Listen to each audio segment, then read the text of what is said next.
The Minnesota Vikings have brought joy and misery to the Vikings fans for many years. At the Skol Purple Podcast, we just want to see the Vikings party with the Lombardi. Join us for analysis, interviews, laughs, and much more. It's the podcast by Vikings fans for Vikings fans. The Skol Purple Podcast starts now. Here's your host, Carson Schubert. Welcome into the Skol Purple Podcast. It is time for another episode. The Minnesota Vikings have been active in free agency yet again, and it's me, Carson. I returned. I'm back to talk with Peter and Tony. Yeah, give me the fake applause. Gentlemen, it's good to be back. Good to be back talking Vikings. Good to be with you, gentlemen. And for the first time, I think all three of us together. David couldn't join us this week, but we'll probably get all four of us on at some point as well. So, gentlemen, or at least for this episode, I should say, we'll probably have a couple episodes this week, depending maybe on free agency and how that goes, if there's more moves to come, ? But, Peter, how's it going? It's going good, Good to have you back, kind of picked up the slack for you the last 2 weeks. I mean, that's right. Me and Tony's back have been hurting over here with David. I mean, good God. But you guys need a vacation now, right? Nice to have you back. I'm excited for, like you said, first time of the three of us. So let's get rocking, man. Tony, what's going on, man? Just waiting for more moves. I think that's been the biggest thing. And I know we'll get into it, and so I'll leave it kind of vague for now. But yeah, I mean, I think we had a lot of moves early, which was to be expected. But I feel like things have kind of gotten eerily quiet. So good, but kind of boring, really since the last time we met. But I think that gives us an opportunity to dive in some conspiracy theories on what we think will happen. Yeah. Absolutely. Well, speaking of not conspiracy theories, the Minnesota Vikings did, in fact, factual evidence of signing Dean Lowry, and we'll go ahead and get into that. There's no conspiracy involved there, Peter. I know you live down in Texas where JFK was shot, but there's no conspiracy involved here. I mean, who is the first of all? That was my first. Who's Dean Lowry? Who? Well, yeah. I mean, I looked in, so I did do some digging into this.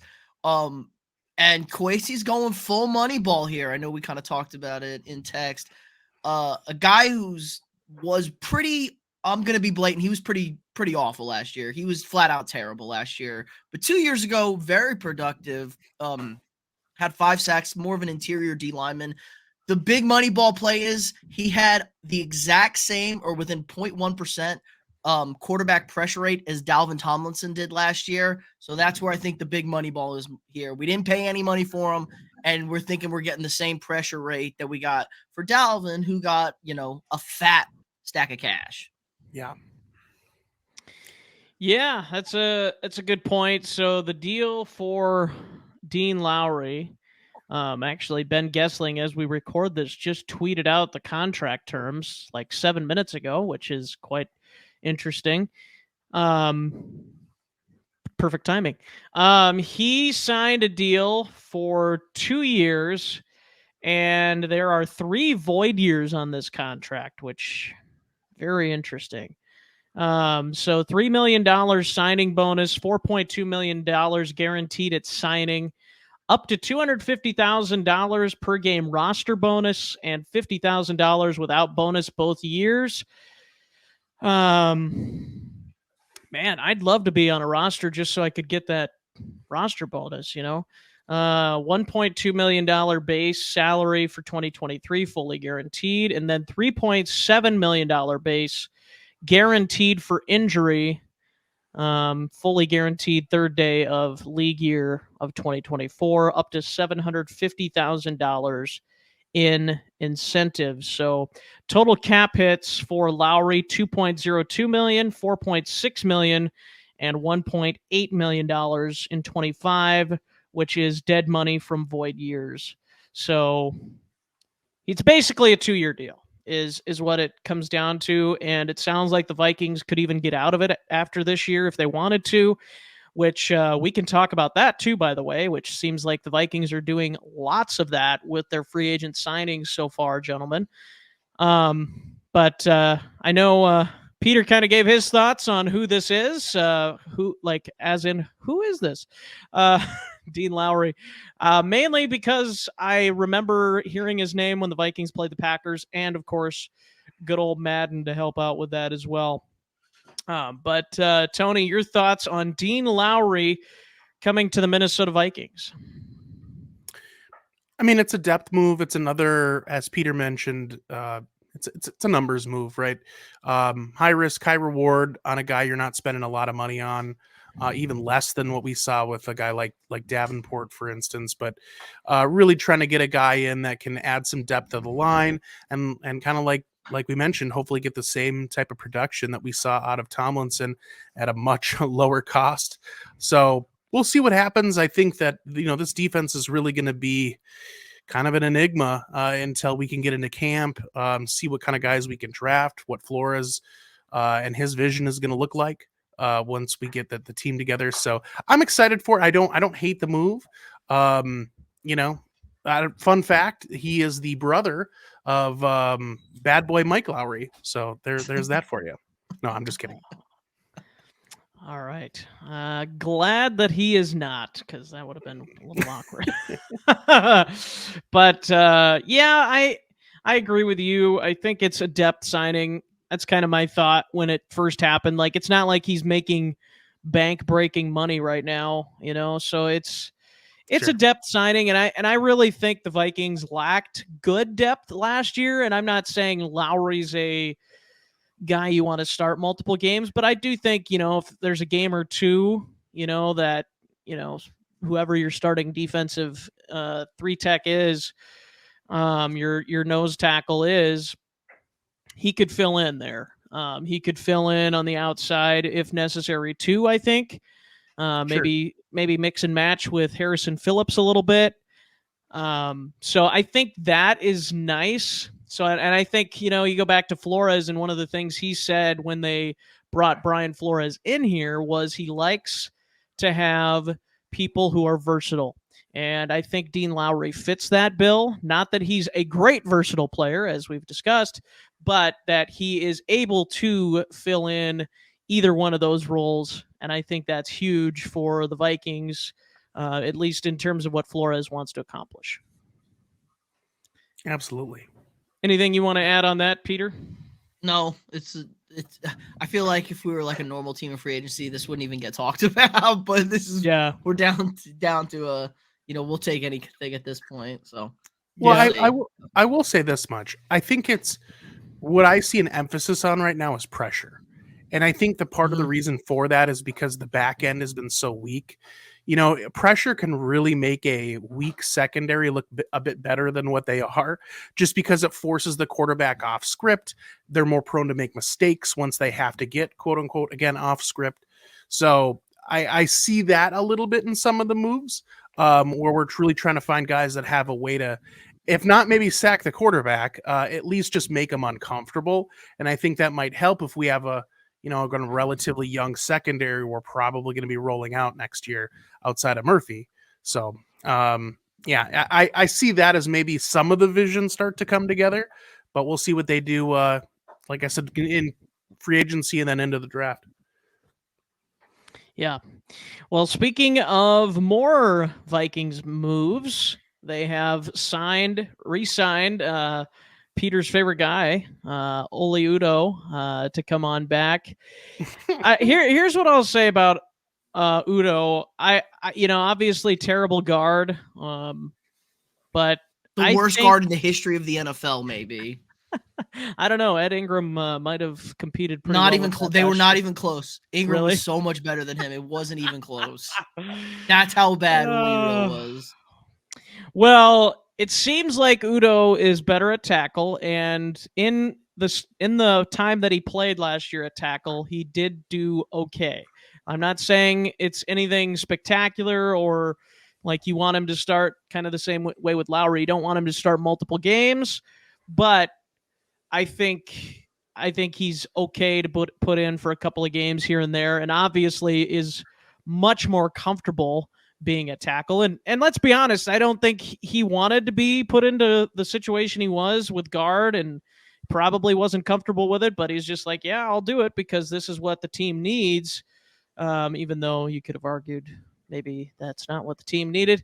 But I don't mind it. I would like to see the Vikings draft some depth on that offensive line a little bit more. But again, you're starting to see some of these guys re-sign. And I think a big reason why that is, Tony and Peter, is because we don't have many draft picks. We have 5 draft picks. We need depth on this team.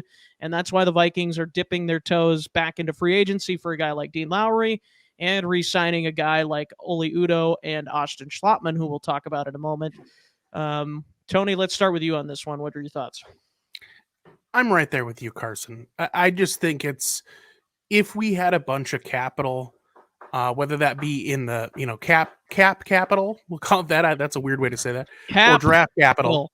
If we had cap room, we'll say that. If we had a lot of cap room or draft capital, this is a guy we probably would at least we'd probably wait to kick the tires on again further down until we got closer to camp, unless some other team wanted to pick him up. But I think you hit the nail on the head, Carson. I think what it is with limited resources, it's easier to have a known commodity and know what you have to work with than try to kind of throw caution to the wind with another guy that might be a throwaway from another team, or a young guy that you're going to draft probably pretty deep in the draft.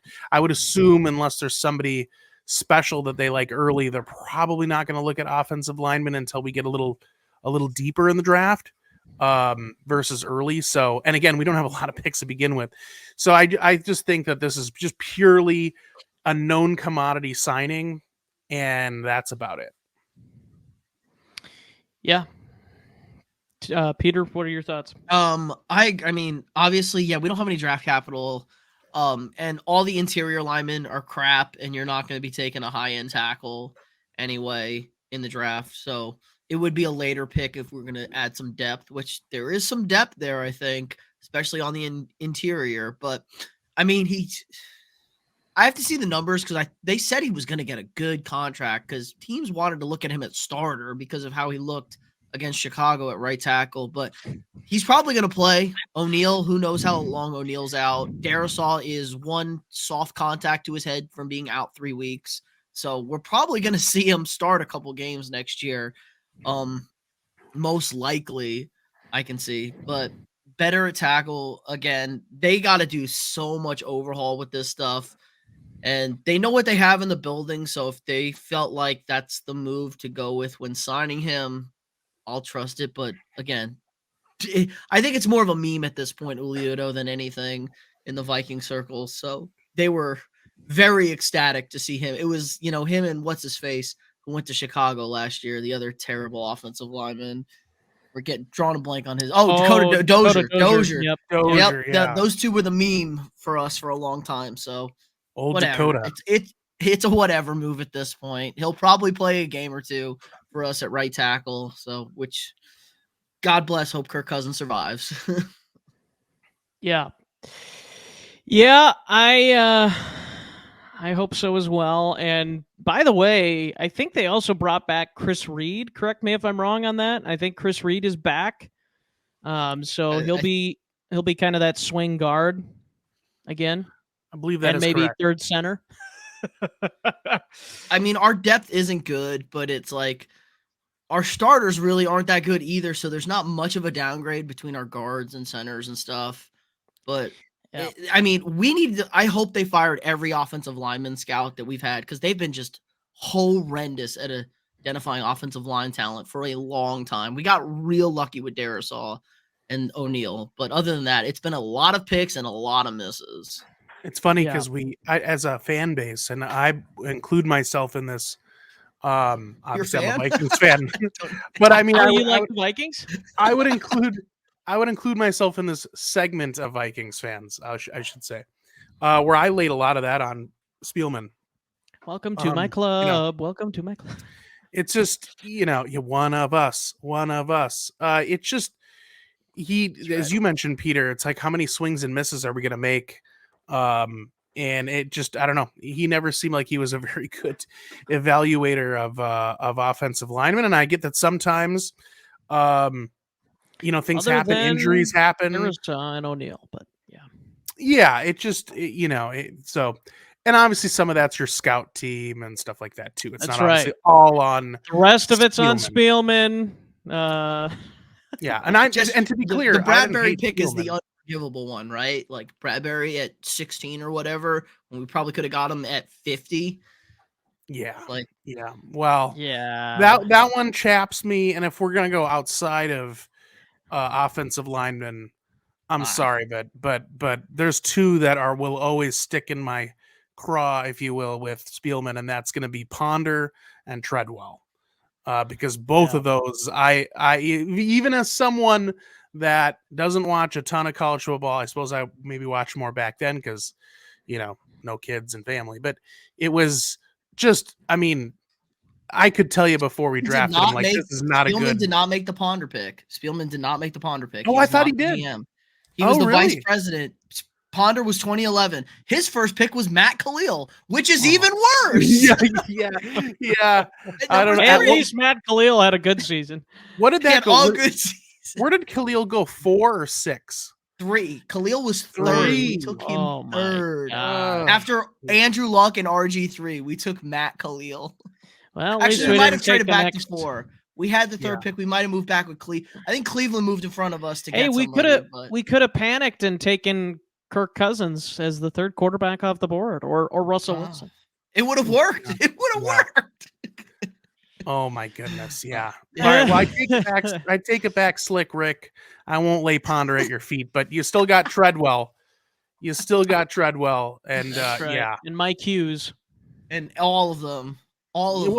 Yeah. I mean, at least Hughes still is like around, like Well, yeah. Yeah, that's true. Mike Hughes is around.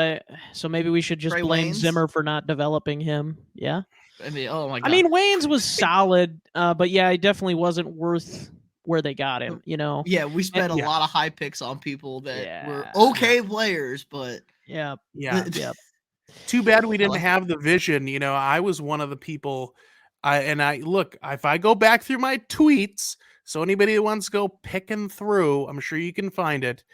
I was on board with way back when with Cordero. It's like we didn't have the foresight to go, hey, so this guy doesn't really run the route tree, and his hands are okay, but he's a much more like body. This guy's just a dynamic guy with the ball in his hands. Maybe he needs to be more like a running back or like a gadget type player. And I get we had Adrian, but could you imagine where this team could have been had we have maybe like moved on from Adrian and got like a bunch of draft capital, trading him away before his knees fell apart? And actually, I mean, I'm not saying, I don't know. It's just what could have been. And of course, it took him going to Atlanta before they really made that transition. So, I suppose Belichick didn't do it either because obviously he had to stop in New England.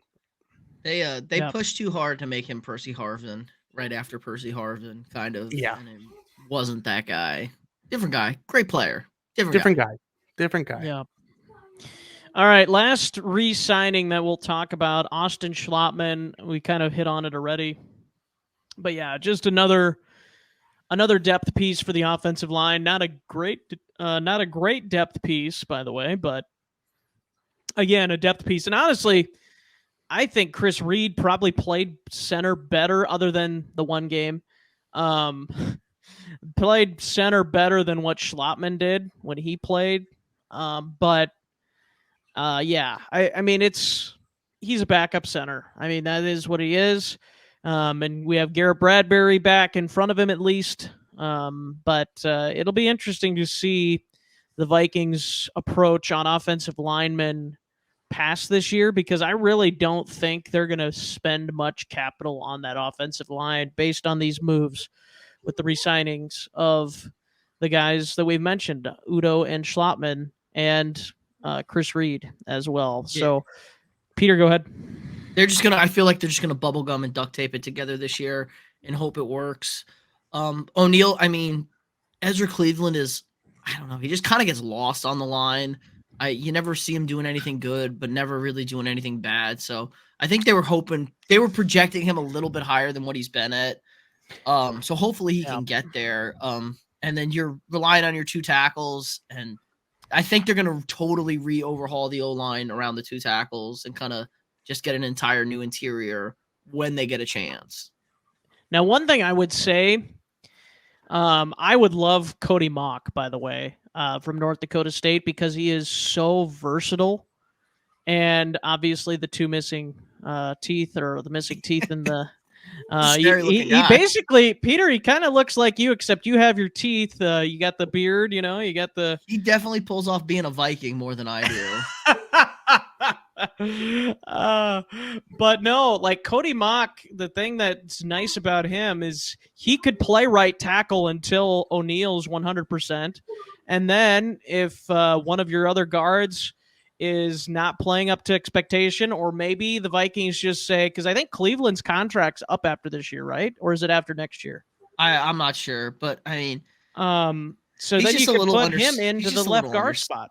Yeah, he's more of a guard. He's just a little undersized. I know they kind of like tall guards. He's big. He's 6'5", but he's just like only 300 pounds, which is, you can't really play tackle at that size in the league at this point. I mean, you're pushing it. You're an undersized guy, but I know Cleveland's like 6'4", so we like tall guards, so that could be a good fit there for him. It's just, you never know with small college guys. They're kind of they're either like a surprisingly good player, or they're just horrible, and because they haven't faced, those kind of D linemen out there. They're very hit and miss.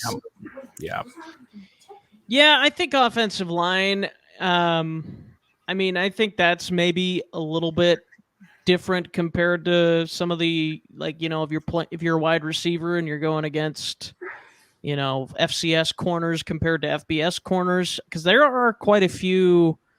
Well, I don't know. I'm not going to get into it. I'm going to probably dig myself a hole.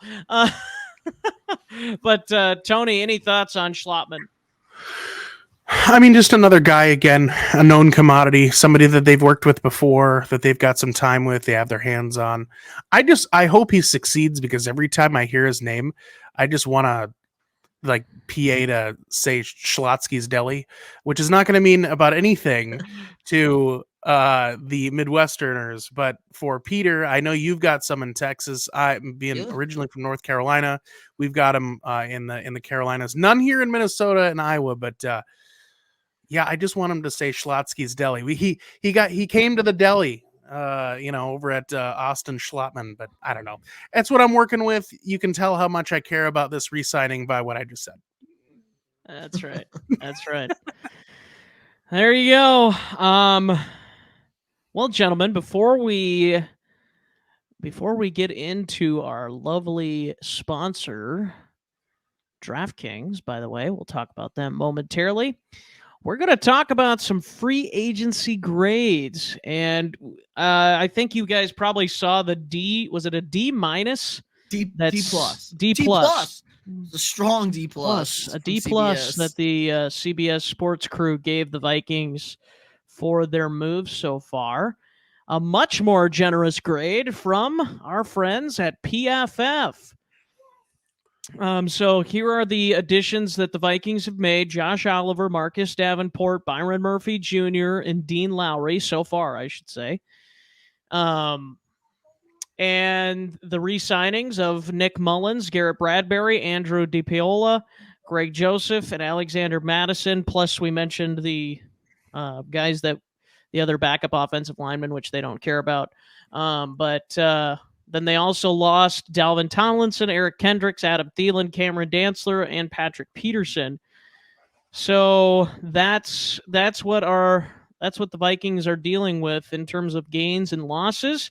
And with all of that being said, PFF says A-. The Minnesota Vikings get an A- so far from what they've done in terms of the Vikings grade.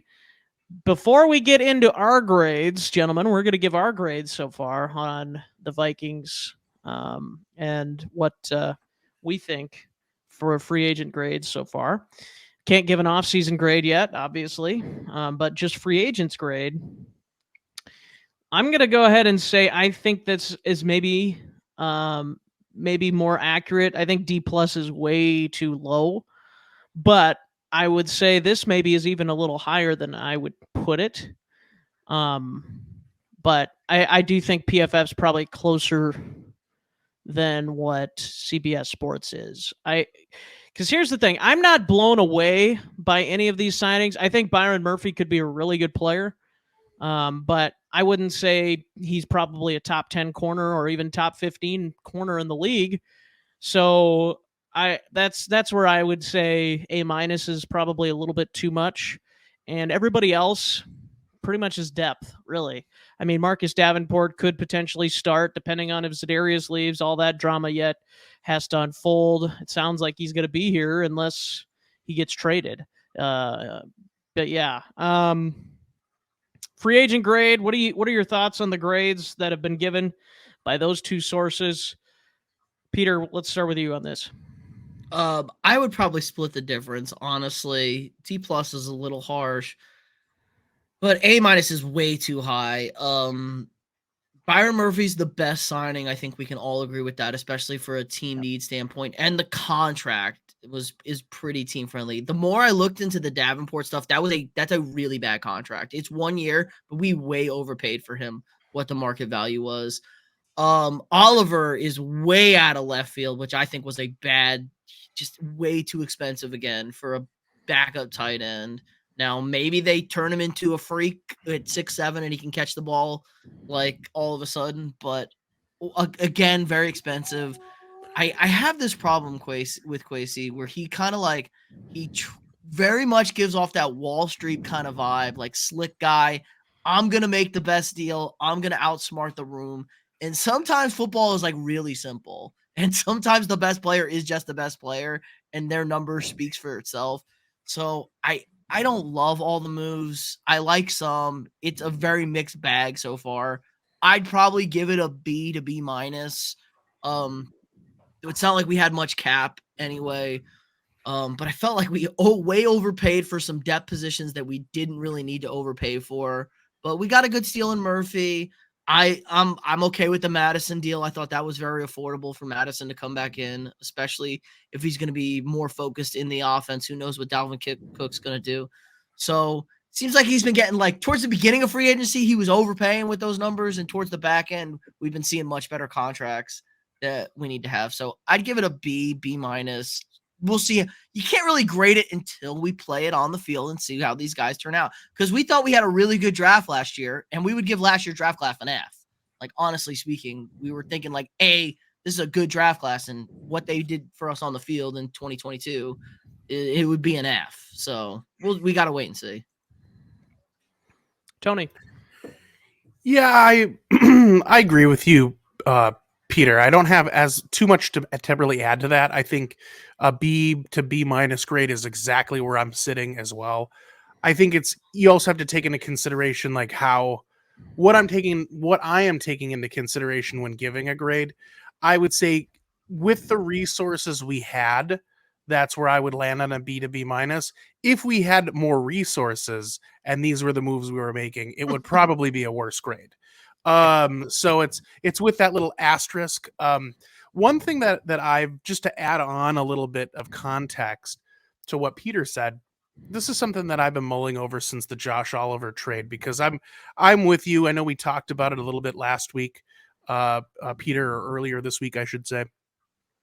That was a little bit of a head scratcher for me. I mean, I've come to terms with it, but one thing that just kind of dawned on me the other day, I would guarantee what we're going to see this next year, unless there's something weird happens, and certainly things can change, but I think that their vision for how they wanted to run this offense with having like two competent tight ends is basically what they're going to try to do this next year in 23 with Oliver and Hawk. I think they hoped to maybe get Irv Smith Jr. back and then have that look, or the looks that they wanted to have with those two towards the end of the year. And then as we found out, like, something was just up with Irv. I mean, with the injuries, the We got confidence Butterfingers over here. issues. Yep.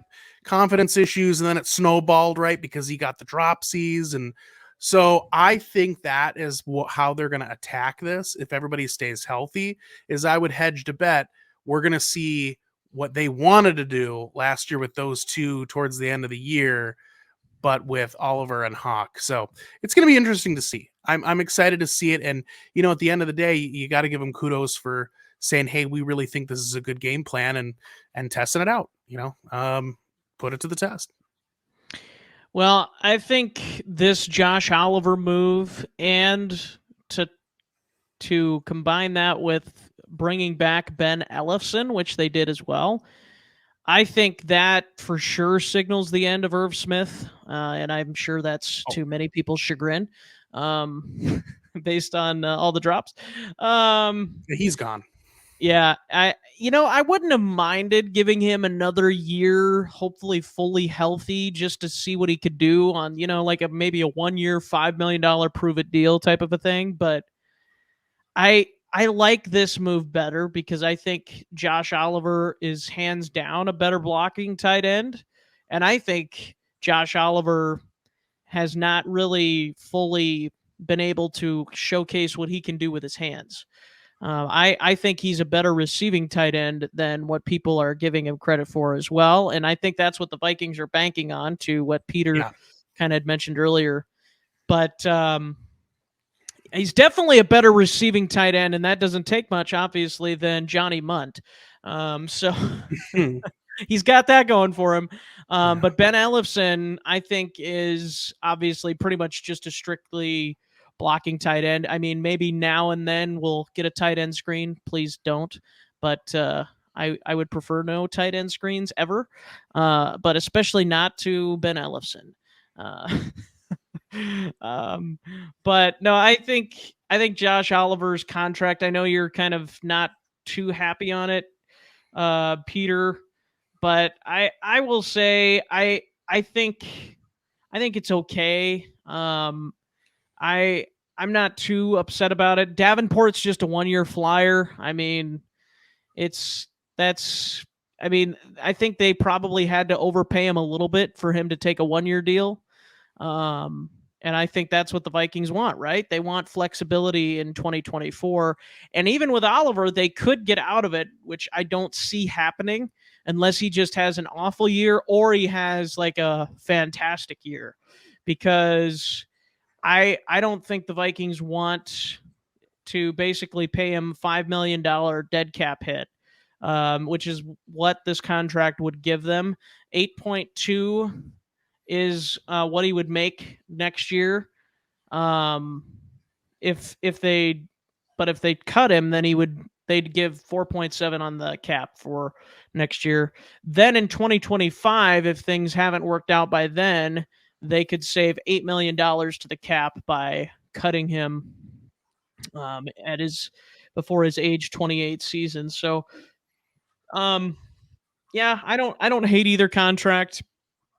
I think, like I said, especially with Davenport, to get him on that 1 year deal, you had to overpay. And I think Josh Oliver, if you wanted that guy to be in the building, which I think they did, they were willing to give him that kind of a contract. And honestly, I'm not too against it. I would rather have a guy like Josh Oliver as my tight end too than Johnny Munt. I mean, Johnny Munt, yeah, he would have probably had that, 1 year minimum type of deal, but I would feel much more comfortable having Josh Oliver attempt to fill TJ Hawkinson's role in the offense if he was gone for a game or missed a couple of games here or there than a Johnny Munt or a Ben Ellefson, which Ben Ellefson, I think, and not even guaranteed to make the roster, I don't think, unless I look at his contract and saw otherwise. But I would say this is why the Vikings did that. They don't want to be in a situation again next year where they have to trade for another type of TJ Hawkinson if TJ Hawkinson gets hurt. And not saying that Josh Oliver's nearly as good as TJ Hawkinson, but he's much more formidable than what the Vikings had on the roster a year ago. That's kind of how I feel about it. And with all that being said, gentlemen, I'm giving the Vikings a B as well. I think that's probably a really good spot. Maybe a B minus. You could go even down to. But yeah, definitely Byron Murphy Jr., the best signing of all of these.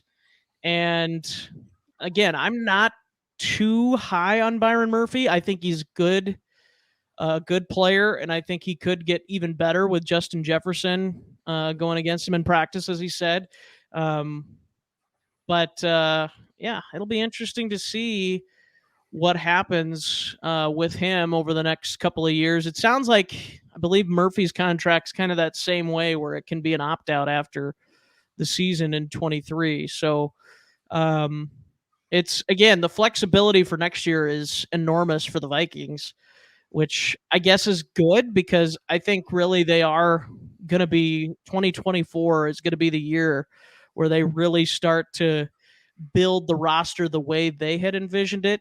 I think we're seeing a little bit of that the last couple of years, but it's been so much of the old regime that I think now we're starting to see a little bit more. And then in 2024, we're going to probably get almost a full slate of looking at, this is what Kwesi and KOC had envisioned for this team when they came in.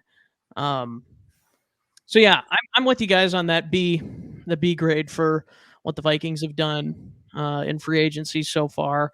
And I think Tony hit the nail on the head too with, yeah, this is a B grade, considering they had very little to work with in terms of cap. So that's where I would agree with the B, and that's probably why I don't go down to a B minus. I think you could really start to look to go down further, have the Vikings had, the cap space of Jacksonville or the cap space of the Bears. I would fire our GM if this was the moves, if we had the cap space of the Bears. That's a fireable offense if we had $95 million and we're picking up these. Yeah. You could have Tremaine Edmonds, but how about Marcus Davenport? How about That's Udoh? right. How about Udoh? We're bringing Udoh back. Yes. Yeah. No, you're right. Who wants a steak dinner when you can have a McChicken? Yeah, that's right. That's right. For the same price, what would you rather have? Yeah, exactly. McNuggets, definitely. Yeah, that's sweet and sour, baby. All right, gentlemen. Well, before we get into a mock draft, because we love mock drafts, and I'm gonna pretend like I know what I'm doing a little bit better this time. So there's that. Before we get into that, though, we need to tell you all about DraftKings, our sponsors through the Pigskin Podcast Network. Being a part of the Pigskin Podcast Network, the action never ends at DraftKings Sportsbook, especially this summer with tons of ways to bet on all your favorite sports. You can fuel your fandom and feel the heat of the season like never before. Plus, right now, DraftKings Sportsbook is giving new customers a risk-free bet up to $1,000. That's right. Make your first bet up to $1,000, and if it doesn't win, you'll get another shot to cash in. So there you go. There you go, Peter. Another shot to cash in if you don't win right away. So you can throw down on all the major action for baseball, golf, MMA, and more. Plus, same game parlays, spreads, money lines, over-unders, and props. Your betting options feel endless. Best of all, DraftKings is safe, secure, and reliable. You can deposit and withdraw your cash whenever you want.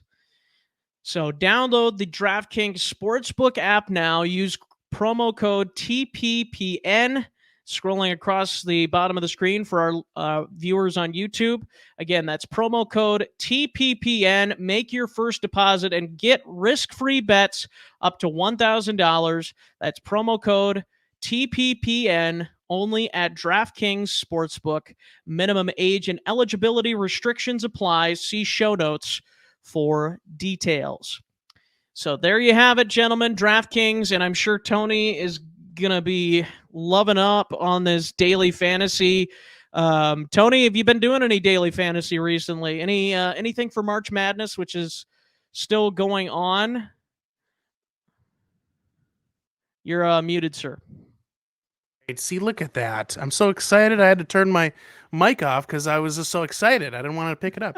Nothing really for March Madness, but I am a pretty heavy player with NBA basketball. So definitely have been playing a little daily with my NBA lineups. Pretty excited about what's going on. And obviously Finals coming up too. Yeah. We're going to someday. have some playoff action. Obviously baseball. So lots of fun stuff Spring on training baseball, baby. Let's go. Yeah, and don't forget about hockey. I've heard that's a fairly underrated daily sport to play. So, for those Wild fans out there, we might have it. I don't know. It's hard to get our hopes up. There you go. Well, once again, you can download the DraftKings Sportsbook app now. Use promo code TPPN, and you get your first deposit. Make your first deposit, and you get a risk-free bet up to $1,000 with promo code TPPN. Again, minimum age and eligibility restrictions apply. See show notes for details. Okay, gentlemen, it is that time. We are ready to mock draft. Season is fully underway, and we are going to, by the help of our friends at PFF, do a little bit of mock drafting. And I will share my screen with you as we get this thing rolling. So here we go. I don't know why. Let's see if I can. There we go. Now we're talking. All right, gentlemen. Now that I got it only in this. So I wish I could just show the screen and not this up here, but that's the way we're going here. So Vikings number 23, we got that, and we're gonna do a full 7-round mock here, guys. Are we okay with that? Yep. We don't have many picks, so I'm okay. That's right. That's right. Five picks. But here's what I'm thinking, gentlemen. I think we're going to do 2 mock drafts this week. I think 1 week we should just blow everything up. One of the mock drafts this week, we should just blow everything up, trade everybody, get as many picks as we can. And I think the other one, we should do kind of what we think Kwesi and KOC should do. Which one would you guys like to do today? I'm not in the mood to burn it down yet. I'm trying to salvage us right now. I think today I'm really going to I have to do some playing around if we're going to blow this thing up to get us those best value deals. Okay. I have to dig a little bit. So. All right, Tony, what do you think? Yeah, I'm with you. We'll save blowing it up for later. All right. That's what the Vikings have been known to do over the last several years. Save the blowing up for later. That's right. So we might as well play into the Vikings' hands with that. So there you go. All right, are we comfortable with these where they're at? I have not moved these sliders. Yeah, that's fine. The default PFF sliders good with me. All right, and I have it slow this time, Peter. I know we kind of ran into trouble last time. Okay, let's see if we're on the same page here. There is potential for us to trade up for a quarterback here. I'm not willing to go inside the top 10 to go get one. If Levis or Richardson is sitting outside the top 10, I say we consider it. Otherwise, I'm really for just sitting at 23 and probably moving back. Yeah, I would agree. Yeah, I'm with you guys. There. So yeah, we are the GMs, or we're in the war room. We can pretend to be characters too, I guess. I could be Kwesi. We could have one of you guys be KOC if one of you want to call it that. I'm Justin Jefferson. I have roster control. You're Justin Jefferson. Yeah. I have full roster control now. That's the plan. KOC then, okay. Or maybe we should have Flores instead of Justin Jefferson. I'll be the angry Flores. I could be an angry Flores. You're gonna be Flores, and we got Tony as KOC here. So I'll be Husky Kevin O'Connell. let's go ahead and enter the draft. The Carolina Panthers are on the clock after trading the pick with the Chicago Bears, as Roger Goodell would make the announcement. I think they go CJ Stroud. They should. Yeah. They're gonna go CJ Stroud. I think PFF has them Yes. going Bryce Young though. That's what it Really? sounds like. Well, let's see Yeah. what PFF says here. Didn't they You're get a taste correct. enough of that Bryce with, Young and then and then- CJ Stroud to the Texans. Yep. Those are gonna be the first two picks anyway. I don't think it Panthers really matters. Cardinals go with Will Anderson. Anthony Richardson to the Colts. This is right on. Carter to the Seahawks. Witherspoon to the Lions. I'm surprised they didn't go Gonzalez Wilson there. to the Raiders and Will Levis to the Falcons. There it goes. And the Bears go Christian Gonzalez. So all That four hurts. quarterbacks gone within the first 8 picks. Quentin Johnston to the Eagles. Skoronski to the Titans. Johnson, the tackle from Ohio State. Jackson Smith, the Jigba, the wide receiver, to the Jets. Johnson went to the Texans, by the way, pick 12. Brian Branch to the Packers. Miles Murphy to the Patriots. Lucas Van Ness to the Washington Commanders. Brian Bresee to the Lions. Joey Porter Jr. to the Steelers. Nolan Smith to the Seahawks. Broderick Jones, tackle, to the Bucks. Deontay Banks to the Chargers. There goes our corner. And Dalton Kincaid has pick number 22 to the Ravens. Gentlemen, I see Kalijah Cansey right here, and I am very intrigued. I am very intrigued. What are our offers? Who's wanting to move up? Yeah, that's a good question. That's a good question. Let's see. The Giants are interested in trading the pick. I'm okay with sliding back to 25. It's only 2 spots, and we could probably pick up. But is Cansey going to be there? I'm okay with how Zay. much. How much do you guys like Cansey? Are you like me and would love to pull the trigger here, or are you pro get as many picks as you can right now? Where are you guys at? I'm not being a good Brian Flores here, but I'm looking at the board here, and I think the Giants are probably moving up for a receiver, I got to think here. And then the only question is the Jaguars, and the Jaguars could go there, but I think they're going to more likely go with a DB or an interior line or an interior offensive lineman. I think he's probably there at 25. And if he's not, look at the receivers though on the board. I know a lot of people have been hyping up receivers. We'll have our pick of the crop right Addison, there. Downs. With Flowers and Addison, I think that's where we could go if we really do miss out. But I think we can scoop up a lot of picks here from the Giants. All right, let's give it a shot. Unless Tony, we haven't heard anything from KOC. KOC, what do you think here? No, I think I say we take the trade, move back a couple spots, get some more capital. All right, so obviously they love this trade because we haven't asked for any other picks. How about 57? That will not be accepted. How about 89? 55% chance. Try and get us 161 also. I like that. Let's give it a shot. It's only 42%, but let's give it a shot. And they accepted it. They accepted it. Yeah. So I like it. Now the Giants go get Cansey. Kevin Costner fist bump. Nope, they go with Jordan Addison, the Jaguars go and with then we get Cansey right here. Look at us, baby. Look at you, making money. There you go. You were right. Who's interested in the pick? The Raiders. They probably want to go Cansey here. Scoop him up. Let's get him. And welcome to the Minnesota Vikings, Kalijah Cansey. All right, Cam Smith to the Cowboys at 26. That's an A+ trade right there. I got our like guy and picked up Robinson 2 picks. to the Bengals to replace Joe Mixon potentially. Jalen Hyatt to the Eagles. Anton Harrison, the tackle, to the Saints. Will McDonald, the 4th, to the Chiefs with the final pick, 31st overall. Antonio Johnson, safety, to the Steelers. Emmanuel Forbes, cornerback, to the Texans. Drew Sanders, linebacker, to the Cardinals. Kelly Ringo, corner, to the Colts. Should we Osiris speed this up? Lawrence.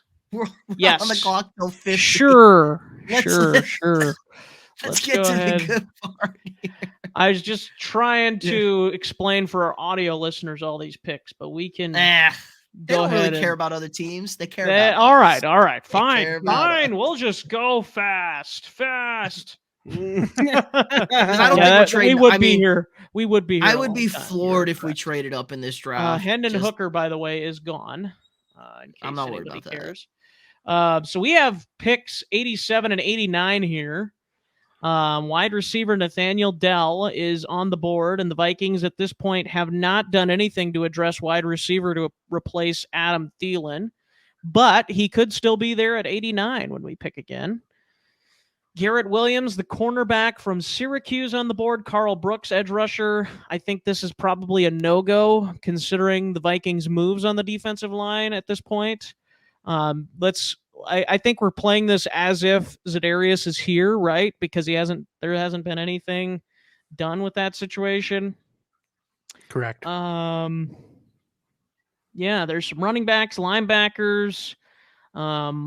Ojimo's down there, but what do you guys think? I also don't mind Travius Hodges-Tomlinson, but at the same time, we just got Byron Murphy, so maybe he goes to the slot because Hodges-Tomlinson's basically a slot guy. So, gentlemen, KOC, what do you think here? Let's hear your thoughts. I think I'm gonna make my defensive counterpart happy, but I think we need more corners the better at this. I mean, we don't know what we have in Andrew Booth Jr.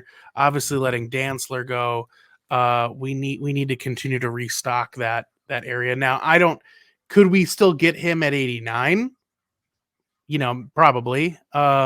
So I guess that's up for debate, but I would be fine with taking our TCU corner here. But what do you guys think? All right, Flores. What are we getting offered here? What do the trades look like? We should always look at the trades. We've got the Raiders. They want us going back to that's 13 picks. See if they'll give us 100, 109 for 87. Let's see what that looks like. See if they'll give us 145 also. Let's try 142 first. I don't think 142 will be. No. Okay, then either. let's make a pick here. I'm okay with making a pick here then. You're okay with making a pick? Yeah, I'm okay with making a pick. Okay. Tony, what do you think? KOC, sorry. Yeah, no, I say let's draft some talent. Flores? We going with I would lean like Nathaniel Dell is an interesting pick. Now I'm playing out of character. He is the deep threat that the Vikings kind of really need, but his hands are got mid hands, but he's a very good deep threat. I like going corner here also because we just don't know about our corner depth whatsoever. down there. Yeah. That's way too. We pick at the top of the board. We're not going to be reaching. We're not the Las Vegas Raiders. Okay, we're not just going to be making up players. All right. I think if we really need a slot guy, I think Tomlinson's the way to go. Obviously has good lineage in the genes there. Maybe more on the offensive side of the ball. Garrett Williams is an interesting pick. I'm surprised. I mean, he's graded really high here. I think it really depends on what are they going to do with the corners from last year. If they think Booth and Evans are more of, outside corners and they really can't play the slot, you go Tomlinson here. If they think one of them can play the slot, I think you'd absolutely go Garrett Williams here to match with Murphy. So I would lean Tomlinson for the slot help. But I just don't know. Because you fix that problem potentially for 4 years, right? Yeah. Because Murphy's only under contract for 2 years, and then you can put him on the outside with a Caleb Evans or Andrew Booth Jr. or whoever, insert other corner, and then you have your slot corner. I think slot corner is the way to go. It sounds like Tony's kind of on that same page, or KOC. Yeah. All right, we're gonna pull the trigger. Yeah. And Garrett Williams went right after. So Nathaniel Dell is still there. I think we pull the trigger on that as well. What do you guys think? Yep. All right. It's Put it on the unanimous. board. Yes. Oh, sorry. We're doing football, not baseball. All right. So Dwayne McBride, the running back here, but I don't think we're going anywhere near running back right now, gentlemen, because we got Dalvin Cook and we got Alexander Madison plus Ty Chandler, which unless we want to trade Dalvin Cook, but I think we're going to keep him, right? Unless you guys want to put a trade on the offer, a trade offer together. But I think if we were going to do that, we would have probably wanted to do that earlier, right? Yeah, I was going to say, if Dalvin was part of a trade, I bet that would have happened. That would have been if you would have had guys like a Richardson or Levis slide further down the board. Right. Yep. All right, so we got the linebacker Dorian Williams here. That's intriguing. What do you think there, Flores? That's where you're going to go. Our linebackers are kind of shit, honestly. You got Hicks. You don't have any depth at that position either. Agreed. So you'd go Williams. Ojimo, we already went D-line with Cansey, so Ojimo's a good fit here if we don't get Cansey at that spot. There's Ivan Pace is a very intriguing linebacker to me because he's kind of he's kind of flexible. He's got the genes too, right? Yeah, he's kind of we need guys that can cover. So we could go back 3 spots with the Seahawks here. See if they'll give us 155. Well, let's try 152 first here. There's no way. There's no way they're giving us 152. 155. Nope. 196. They maybe would give us. They definitely would give us 238 by itself, but we don't want that. Do we want a 4th rounder or a 5th rounder maybe next year? Nope, they're not even interested in that. How about that? Nope. They say nay. Well, to me, that signals take the pick, right? I mean, you're not getting much value there. They're not screaming at you, we need this pick. I'm fine with Dorian Williams. KOC? Yeah. That's what I say. Pull the trigger. All right, Dorian Williams to the Vikings. Here we go. So now all the way down into the 5th round is the next Vikings selection, and we got back-to-back, or 2 out of 3 again, selections here. We got Ojimo still on the board. We got a couple of edge rushers in here. We've got the running back still on the board, which, again, we're not going to go with. Aiden O'Connell, developmental, terrible quarterback. As a Big Ten guy, I know. I'd still take him over. My quarterback, Petrus, as a Hawkeye. But what are we thinking here, guys? We got multiple picks. But I'm not really seeing anybody that's just like, yes, I want this guy. What do you guys think? Should we look at the trades here? Packers. We got to stick with trading the Packers. It's no. Never.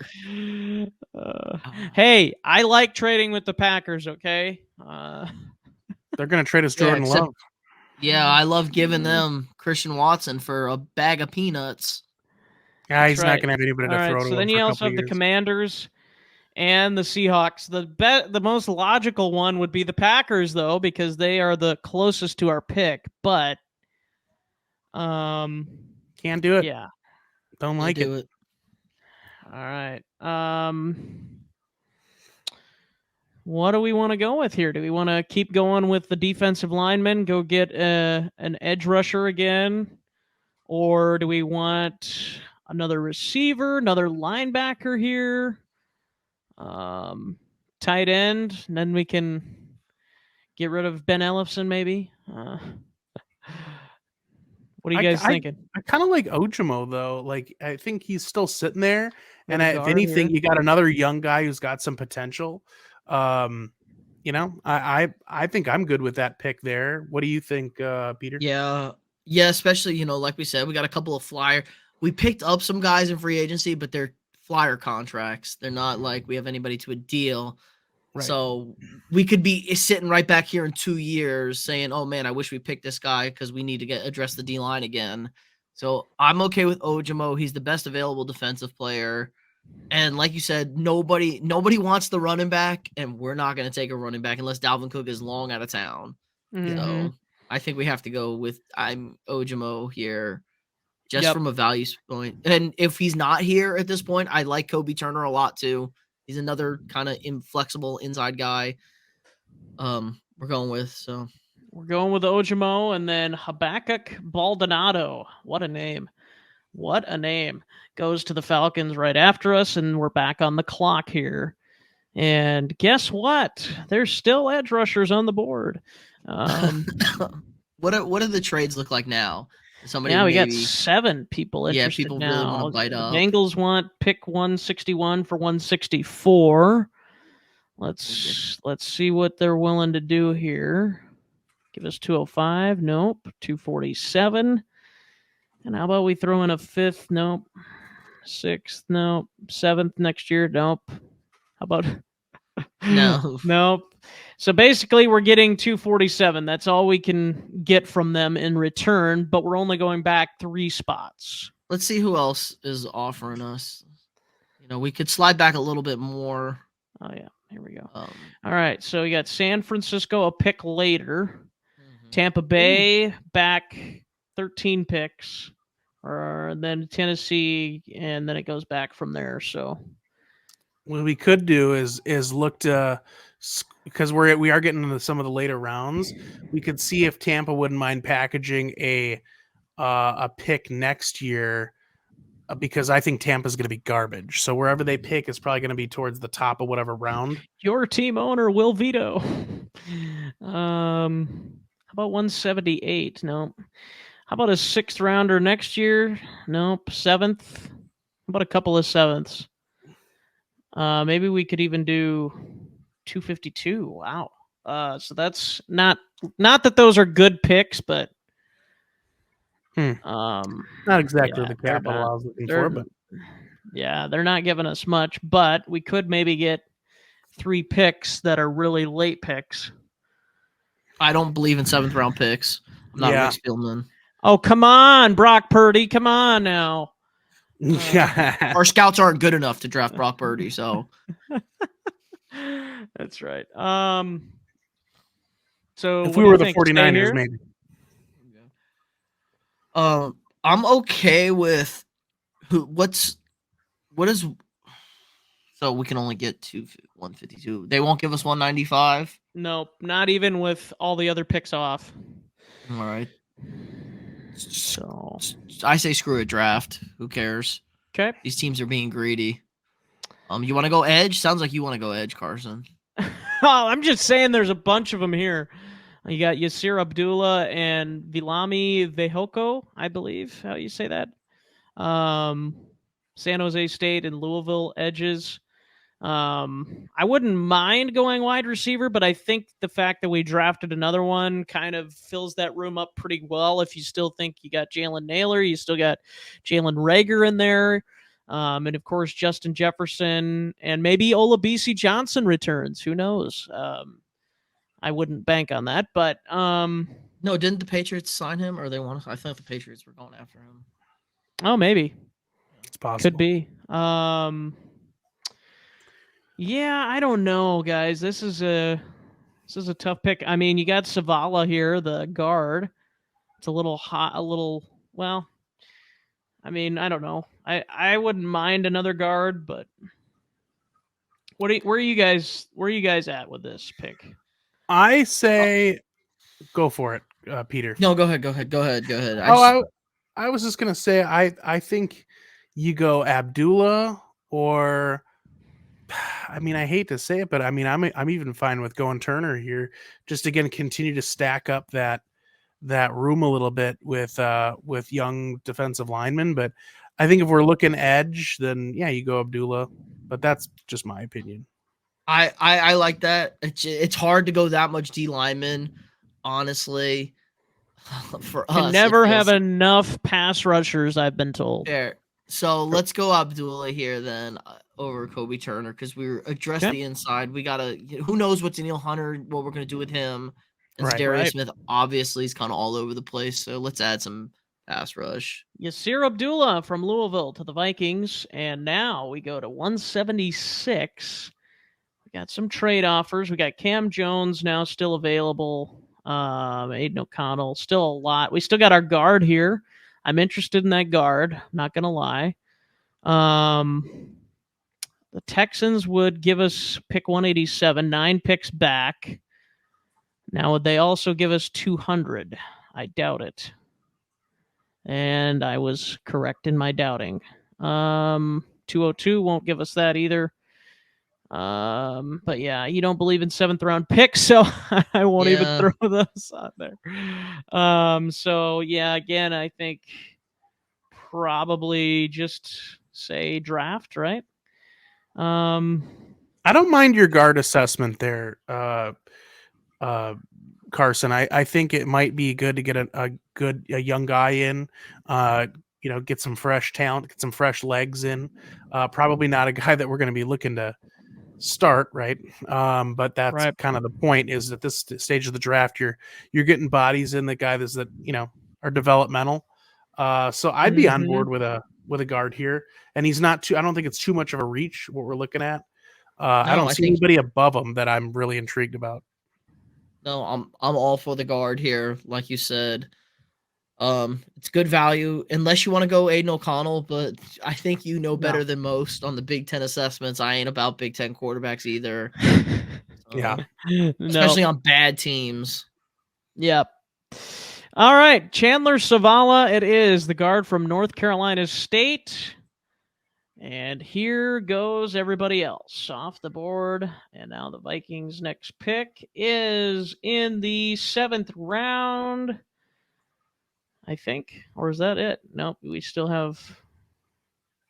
I think that was it. No, it was it. That was it. That was it. So now they're grading our draft, and the Minnesota Vikings draft grade is... Exclusive. exclusive. How about that? A+ for the Kalijah Cansey pick, B+ for the trade with the Giants, because we traded 2 spots back and got a 3rd rounder and a 5th rounder from the Giants. Yeah. And then we drafted Travius Hodges Tomlinson in the 3rd round, A- on that. And then 2 picks later in the 3rd round, we got Nathaniel Dell, the receiver from Houston, an A on that pick. Dorian Williams, B+ from Tulane, the linebacker, 4th round, pick 119. And Moro Ojimo, the interior defensive lineman from Texas, an A+ on that pick. And that was in the 5th round, 159.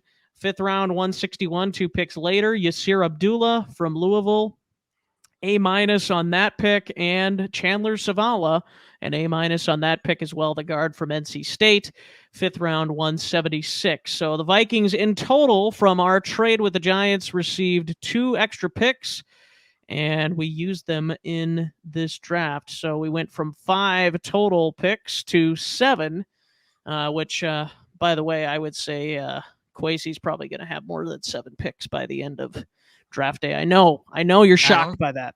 But I don't know about that. I don't know. We'll He see. doesn't like to get picks in return. We should have had 20 picks last year for how far we moved back. Yeah, that's right.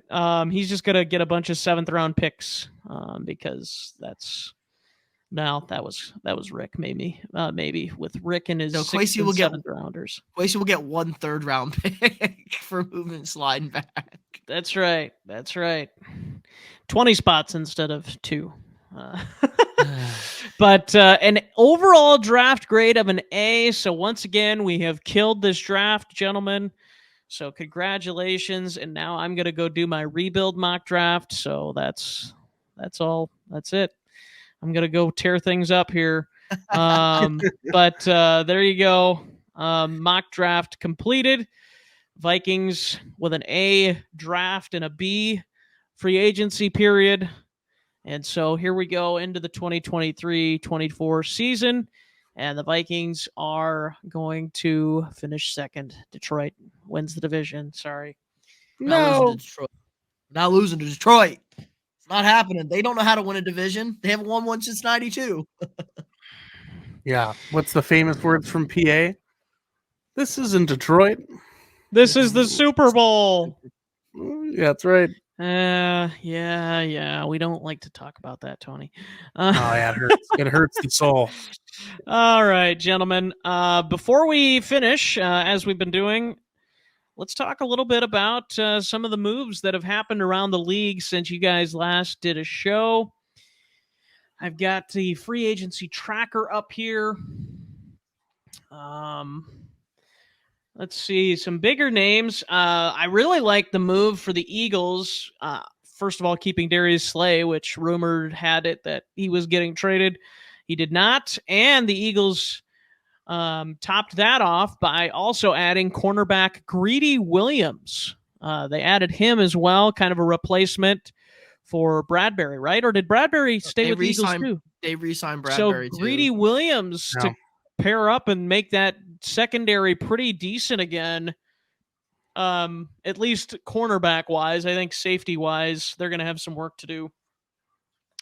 But they also did lose some other guys. They did get Fletcher Cox back. I saw that. It's like 1,000. Yeah, he's yeah, right. He's decently old, absolutely. But the biggest signing of all of them, Colts signing quarterback Gardner Minshew. That's the big one right there. Yeah, Minshew mania. Yeah, that's right. Minshew mustache mania. There you go. TM. Get those American flag bandanas already. That's right. And then Chase Edmonds going to the Bucks. Deontay Foreman here. The Bears continue their busy offseason going to the Bears. Robert Tonyan, the former Packer, going to the Bears. Andrew Billings, the former D tackle of a team, I'm not sure, but he went to the Bears as well. Few others I'll rattle off. Patriots get Mike Gesicki, another tight end that the Patriots seemingly sign every offseason. And then have linebackers Devin Bush going to the Seahawks and linebacker Chris Board going to the Patriots. Packers getting Tarvarius Moore, cornerback. And that's, let's see, Drew Tranquill to the Chiefs. What else do we got here? Jordan Akins to the Browns. Brandon Cooks, the big one today, as we're recording this, going to the Cowboys from the Texans for draft picks, 5th and 6th, I think I saw. And then the guard, Isaac Samalo from the Eagles, going to the Steelers, going across the state to Pittsburgh. So, gentlemen, any of those items stick out to you? Maybe we can also do free agency winners and losers. We do have Rodgers on the agenda here momentarily as well, so we'll hold off on any Rodgers drama. But we'll start with you, Tony. Yeah, I mean, obviously the Cooks move was one of the bigger headlines there. So I don't mind the move for Dallas. Certainly it would take some pressure off of Lamb. I think what we saw last year is just the rest of the core wasn't able to take some of the eyes and again, pressure off of CD. Cause I do like CD. I think he's a good receiver. Obviously, then you got to worry about what's going on with Dak and that whole mess, but just looking at the wide receiver room, I think it's a good move for that core. I think Cooks is always a guy that seems to get overlooked. Now we'll see what he does with the opportunity. So, it's an interesting move. It'll be an intriguing pickup as we move into the season. I think an underrated move is, and you guys might disagree with me, but my opinion is the Gesicki move, just because it's always been my opinion that I think he's a decent tight end, and I just don't think he fit the scheme that they were running in Miami with Mike McDaniel and Tua and whatever. So I think the Gesicki move and the way that Belichick likes to run that offense, And with Mac Jones and what he's able to do and his skill set, I think that's going to be a pretty decent pickup for them. I think it's a little bit of an underrated pickup for that offense. So, obviously the rest are not really. I mean, I think a lot of those are not moves that I think we're going to see massive impacts on those teams. But those two in particular stood out to me. So I'd be interested to hear what you have to say, Peter. Gesicki's interesting, but like the Patriots, I mean, they signed Jonnu Smith and Hunter Henry, and they were shit. They did nothing. They were pretty. And they were used. And they traded Jonnu, right? Yeah, I know, but they were useless. We thought, oh, here we go. They got Hernandez and Gronk 2.0 rocking. Yeah. So I don't know what the Patriots offense is going to look like. Bob doesn't really throw to the tight ends, though, is another kind of problem. Didn't really throw to the tight ends in Houston. Didn't really throw to the tight ends at Alabama. So I don't know about that one. The Cooks one. Cowboy fans are right, Bob. I had to remember he's the new offensive coordinator there. Yeah, Bill O'Brien, old butt chin, back in New England. So Cowboy fans are going to talk themselves into like this is a great trade. Like they were getting hyped up for a DeAndre Hopkins move. I know that was what they had in plan. They wanted DeAndre still to Hopkins. Come. I've been told. No, just kidding. Yeah, I don't think so. After this, they're going to talk themselves into this is a great move. Brandon Cooks is one of 3 guys that have been traded 4 times in his NFL career. There's a reason for that. He's fine. Yeah. I just don't think it's what the Cowboys needed. He's a vertical stretch, maybe, but is Dak going to hit those throws? I don't think so. I'm not as high on CD as you are, Tony. I think he's more of a number 2, like 1B. He's not a top tier number 1 receiver. Sure. So they have a lot of mediocre receivers in Dallas, and they maybe have a good we don't know. They got a whole new offense getting installed here. So we'll see how it looks. I'm very excited to see Kellen Moore tear it up in Los Angeles to say, I was getting held back in Dallas. So that'll be interesting to see. But yeah, none of these moves are going to do anything or move the needle at all. There's still 6 guys available that were in the top 30 coming in, like CJ Gardner-Johnson still available, OBJ, Bobby Wagner, Dalton Schultz, Yannick Ngakoue, DJ Chark, and Poona Ford. Those are probably your last moves that are really going to – those guys are going to be impactful for whatever team picks them up. But I don't expect to see Wagner or OBJ signed till after the draft. I know there was a whole talk about the OBJ contract, like saying I wanted $20 million, but he didn't say that. They were only offering him 4, and he wants more than 4. So I think probably 7 is the number. You just don't know. He's on the wrong side of 30. He's coming off a knee injury. It's like multiple knee injuries to the same knee. You just don't know. Sometimes you do eventually lose it, and you just don't know what he's going to give you. Now, the upside is he was tearing it up in Los Angeles. I know the Vikings it seems like the Vikings are relatively interested, and there's a good pairing there. It really helps your relationship with your young receiver. Now, is OBJ a little too much for Kirk Cousins to handle? Maybe.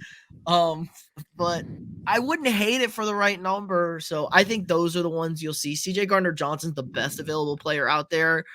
And I think he'll get signed probably before the draft because I don't think it's a deep safety draft, but it's not very high end. And he's probably the best kind of guy you're going to be able to add out there. Obviously after Jesse Bates signed him with Atlanta. So I don't think we're going to see much movement in the free agency. We kind of had that like quick explosion where we couldn't keep up with everything. And now it's going to be like, we're going to drag things out for the next month and a half here until after the draft. Yeah. I wouldn't mind OBJ. Just the price has to be right. Obviously. Yep. Yeah. Well, and he tweeted out, you maybe mentioned that briefly there, Peter, but he tweeted out he just doesn't want $4 million a year. And I don't blame him. I mean, he's worth more than $4 million a year if he's healthy. And it sounds like he is based on what teams have said from his workout. I would be fine, kind of like the Marcus Davenport thing, taking a 1-year, $10 to $13 million flyer on him. I think that'd be fine by me if I'm the Vikings, but here's a little reckless Vikings trade speculation here for you guys, using the Purple Daily reckless speculation thing. Shout out Purple Daily.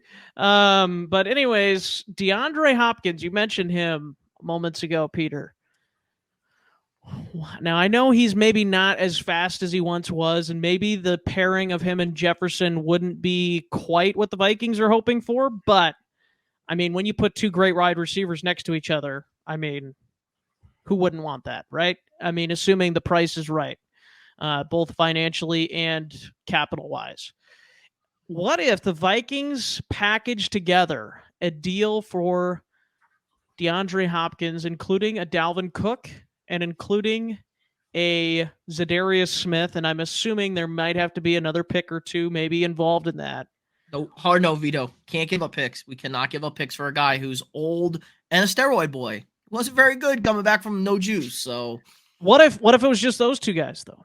What if it was I would just think those two about guys? it. Yeah, if you can do players, I would think about it. But Hopkins has no if there's juice left. If there's no picks involved in 2023. Hopkins has no juice left in that tank. All he has is great hands, and he has still some of the best hands in the league. I think we'd see another Adam Thielen situation. He's not going to be able to get the separation like Thielen couldn't get. Now, he'll probably catch more balls because you fire it in there. He will probably catch it. But the Vikings need a burner so bad. We need safeties to be backed off to give Jefferson the space to work in 12 to 15 yards.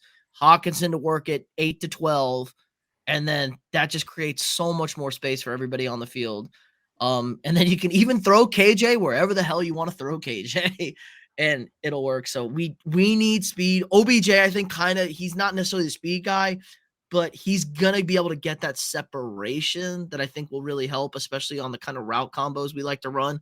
We run a lot of slants and a lot of drags, and that's OBJ's bread and butter.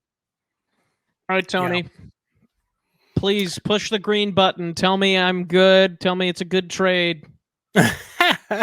Yeah, I don't know if I can do that for you, Carson.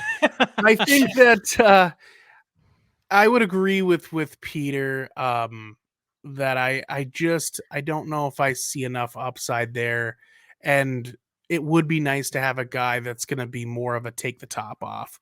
Just to again lengthen the field a little bit, especially if we are going to be running more like 12 personnel, right? Like if we're going to go in like a heavy set, like I would like to see a guy that can come off the line and start to push those safeties up and at least make the linebackers think about maybe taking a step back versus just, it's just lengthening the field. So, yeah, I don't know. I would like to see us utilize those assets. I hate to say it like that because they are people, but the assets of Dalvin Cook and Zadarius, I just would like to see them used in a different fashion. And honestly, even if it was just for more picks, just to move up for a guy that we're in love with or something like that. So. Yeah, here's the thing. I kind of do agree with you, Peter, on that. Like if you had to give up if you had to give up both of those players and more than a 4th round pick, I'd be out.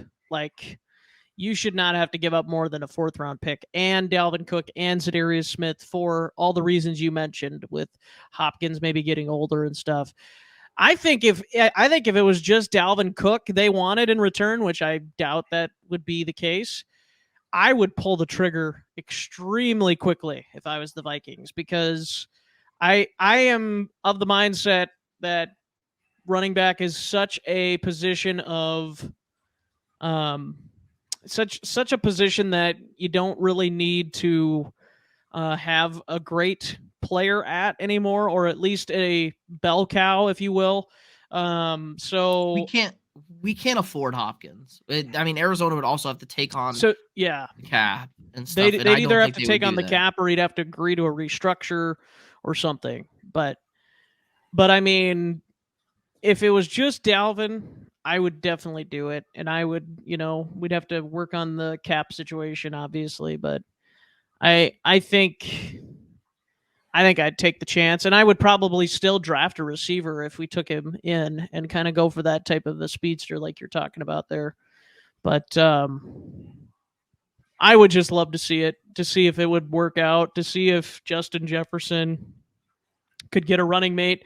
But yeah, I mean, it's fun to talk about. I mean, like you said, I wouldn't give up probably any two significant picks. I think that would be even if it was a straight up just a pick, I would probably still not give up more than at best I would maybe give a third, and even that I'm skeptical. No chance for a 31-year-old wide receiver. You give up a third-round pick, no chance.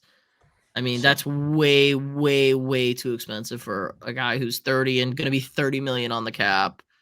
You're looking at a fifth or a sixth. I mean, Brandon Cooks just got a fifth and a sixth. DeAndre Hopkins isn't getting much more than that. Yeah, I hope you're well. I'd be very upset. Yeah. I would be furious if our GM did some shit like that. Gave up a third-round pick for DeAndre Hopkins. That's ridiculous. So what you're saying, Peter, is you don't like that juice. No, no. Yeah, that's right. The Peds. Give him the Peds. You like the juice? There you go. Steroid boy ain't it anymore. Speaking of drug boy, the Rodgers continuing, still hasn't been traded. Said this week he wants to play for the Jets, or it's his intention to play for the Jets. Sounds like this thing could be drug out for weeks, and that means by the time we record again, he'll be traded. But just freaking trade him, please. I honestly think it just needs to happen just so we can shut up with the media. He said the media is kind of forcing this a little bit. I think he is enjoying this. I really do think he loves the attention that he's getting and the just speculation and whatever. And, he can say what he wants, but I mean, the Schefter screenshot and everything. Lose my number. Yeah, lose my number. Schefter's the one that shared that, so let's not get it twisted. Rodgers just said it, and he didn't even point it out. Like Schefter's the one that said, "Yeah, here, look at the screenshot." So that is that kind of plays right into what Aaron Rodgers was saying. He did, yeah. I mean, Schefter didn't have to send him all those nudes, but Going Jen Sturger on the bed here. Oh boy. That's right. Boy. Flashback to another famous Packers quarterback that went to the Jets. Yeah. I am sick of it. I do think the media has overblown it to a degree, but I also think Rodgers, like I said, I do think he feeds off of it a little bit too. Maybe not as much as some people think, but I do think there is a degree of this where he's like, yes, let's just keep dragging this out. But at the same time, there are two teams in the process of talking about this deal. Like, okay, what do we need to make this deal happen? Do we need David Bakhtiari in this trade? No. Do we need more than a second round pick? I don't know. It's just those types of things that are probably being discussed right now, and that's why a deal probably hasn't been officially made. Well, the Packers don't have to deal him till September 1st, so they're going to wait as long as possible to make it uncomfortable. They want, like Tony said, they want picks in next year's draft, not this year's draft because of the Jordan Love situation. And apparently they want a first and more, and that is, I'm not even giving up a first for Rodgers. You're out of your damn mind. I'm like, yeah, you can maybe get a couple of picks. You're not getting a first. He is off the reservation. I don't know if I'm getting 2 years from him. I know I'm getting a year from him. He's not. No one's gonna give him a first round pick. The max I would do is a first round pick if I'm the Jets. I can't with the Jets. Where the Jets are picking, I can't. I can't even. I couldn't even justify that, especially since Green Bay has to trade him. They can't eat his contract and sit him on the bench. True, like that can't happen. Yeah, but yeah, I think the leverage for the Packers is very small, like you said, because they're going to eat the contract, but nobody else is seemingly interested, right? Like it doesn't sound like there's anybody other than the Jets knocking at the door right now, and it sounds like that's if maybe the Jets just continue to lowball and the Packers just continue to play the card of nope, 2 first-round picks. We don't have to trade him. Yeah, bull crap, you don't. You're not going to have a quarterback making $40+ million a year against the salary cap sitting on your bench. I'm sorry. He's not going to be sitting behind Jordan Love. And then, then Jordan Love, again, I go back to this. If I'm Jordan Love and they keep bringing Rodgers back, it's like, why would I want to stay here? Like, they can tag me all they want, but I'm going to hold out because I want to get to a team that actually wants me. I mean, this situation is over. I mean, we know it's over. It's Yeah. over. Rodgers is going to play for the Jets next year. He's not playing for anybody else. It's how much are the Packers going to get in return. And the longer it goes, the less it's going to be for Green Bay. And I mean, that's it. Like, if anybody thinks other than that, I don't think they're paying attention to what's going on. Well, and to be clear too, with Rodgers, it's not performance enhancing drugs; it's drum circle enhancing drugs. I don't know. I mean, you guys have said it all with the Rodgers stuff, and I know we've talked about it. It just needs to be over. And you are correct, Carson. I think he loves being in the spotlight, which is exactly where he is until this whole thing goes through and is done. And even then, he'll still do his weekly spots on McAfee, and they're gonna talk about it ad nauseum, that whatever. So it is what it is at this point. It's nice that I think we've, as a general fan base, and I just mean like NFL fans in general, have just kind of come to the conclusion that this is a done deal and we're all moving forward. I noticed there was a graphic up by, I think it was NFL on NBC, their official either Twitter or Instagram, and they had like NFC quarterbacks or some like whatever, and I noticed for Green Bay they had Jordan Love, not Rodgers, and I went, yep, all right, we're on to that now, or we're just kind of concluding that this is a done deal. So I'm ready for it to be over. And as a Vikings fan, I truly do believe that this Jordan Love experiment, I think that, and just to reiterate what I said before, and Peter just mentioned it, I think they are playing for 2024. Not that they're like just throwing in the towel. I just mean, I think they have to know what they have in Jordan Love at this point. Like they have to know. So I think they're just stacking their deck in the event that, Jordan Love is the guy that they think he is and goes out, and maybe he's great, but if he's not, I see them drafting a quarterback. I don't know if it'll be this year, but next year. And then we get to watch the Green Bay fan base, I should say, understand what it's like to have a normal quarterback situation. Imagine that. Hopefully. I wonder how many are going to jump ship. Hopefully. Yeah. There's always the chance that they have their third straight Hall of Famer. So. Yeah, we're going to have to edit that out. I don't want any bad juju out in the universe. All right, gentlemen, that is going to do it for this episode. Hope everybody enjoyed tuning in on Apple and Spotify, also watching us here on the Skol Purple Podcast YouTube channel.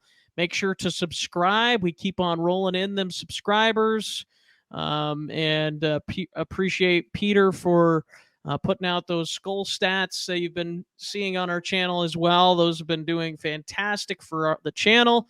And Peter has picked up all the slack. I'm officially leaving the channel because Peter has just picked up all the slack. So there's no need for me to continue here, and Tony as well. So we'll see you guys later. Maybe I'll be back as a guest, depending on what Peter and Tony decide. So there you go. You're always welcome back, Carson. I'm just kidding. Not if I'm not welcome back. All right. Only if DeAndre Hopkins is traded. That's only he's allowed back. Oh, there you go. But no, appreciate you guys filling in. Make sure, by the way, I want to shout out both of these gentlemen. Check out Staggy Stories, Tony on TikTok. He's got some great stuff over there. And Peter, After the Review Sports, he's got a YouTube channel. He's on social media as well, After the Review 1. Both of those guys put out excellent stuff on those platforms. So check out their stuff as well. And check us out everywhere. Skol Purple Podcast on YouTube. As I said, Apple and Spotify. We're on social media at Skol Purple Pod, Facebook, YouTube, Twitter, Instagram, TikTok. You can email us at skullpurplepodcast@gmail.com, all that good stuff. So that is going to do it, gentlemen. Thanks for joining. And as always, Skol. Skol, baby. Skol.